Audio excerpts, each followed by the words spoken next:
আসসালামু আলাইকুম। নুডলস রান্না করার জন্যে প্রথমেই সবগুলো সবজি ধুয়ে তারপরে কেটে নিলাম। এখন একটি পাত্রে নুডলস ভালোমতো সিদ্ধ করে নিলাম এবং নুডলস সিদ্ধ করার সময় অবশ্যই এতে সামান্য তেল অ্যাড করতে হবে।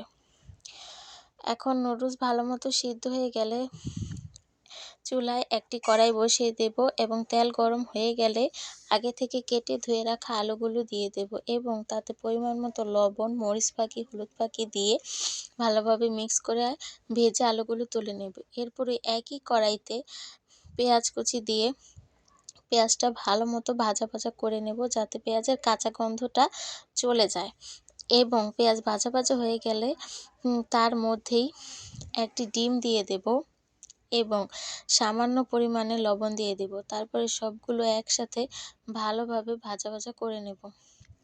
এভাবে ভেজে নিলে ডিমের কাঁচা গন্ধটাও চলে যাবে।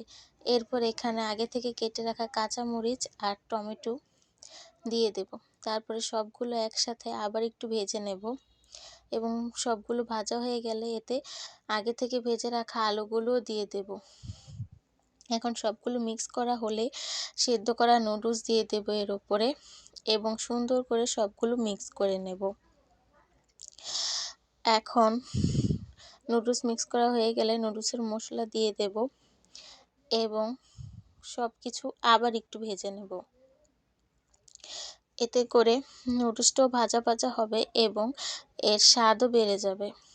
এরপরে আগে থেকে ধুয়ে কেটে রাখা ধনেপাতা কুচি দিয়ে দেব এবং ধনেপাতা কুচি দেওয়া হয়ে গেলে সাথে সাথেই গ্যাসটা বন্ধ করে দেব এবং সুন্দর মতো ধনেপাতা, নুডলস, আলু সব কিছু একসাথে মিক্স করে নেব এবং একটি নিজের পছন্দ মতো একটি পাত্রে নুডলসটি ঢেলে নেব।